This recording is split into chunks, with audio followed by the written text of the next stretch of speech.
Also, new information here tonight about the man responsible for the mass shootings in Lewiston. Those details and police reports about the gunman who killed 18 people and wounded 13 others last Wednesday night. Phil Hirschkorn digging into those documents, and Phil, the suspect's history, we know, was well known at this point to law enforcement. That's right, John and Kathleen. It's apparent from the documents we obtained tonight from the Sagadahoc County Sheriff's Office, which is jurisdiction of the killer's hometown, Bowdoin. 2 incidents revealing warnings, the first 6 months ago.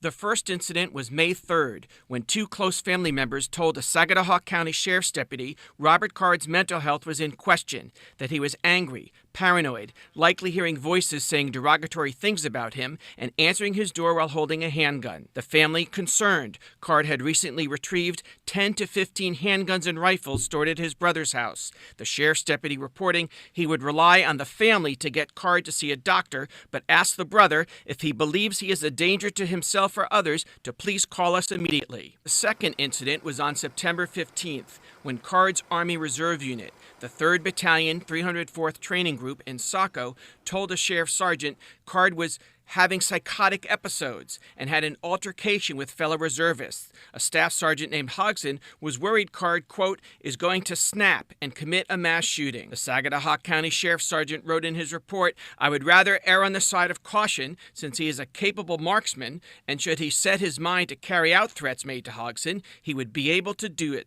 The sheriff's office issued an alert to other Maine law enforcement that Card was known to be armed and dangerous and had made threats to shoot up the reserve center.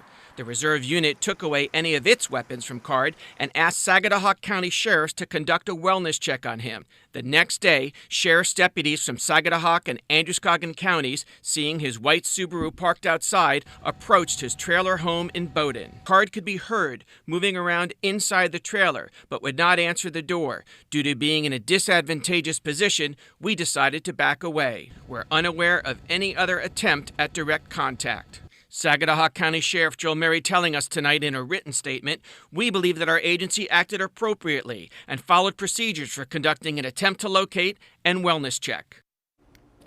And we've asked the sheriff if he contemplated launching a yellow flag process, which we all know by now is how Maine can take away weapons if a medical authority signs off on it and a judge signs off on it. We don't know whether that was even attempted here.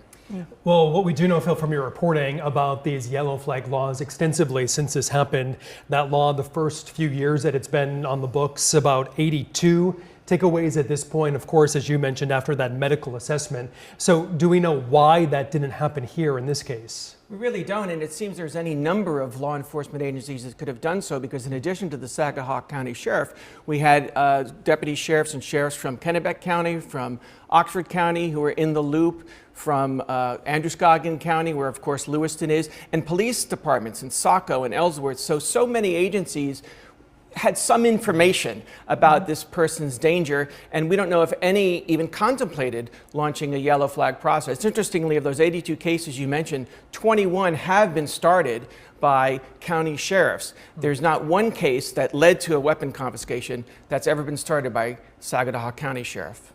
All right, thank you, Phil, for that reporting tonight. As we're getting some more insight here, still many questions to be answered about what led up to what happened last Wednesday. Okay, Phil, thanks for being here.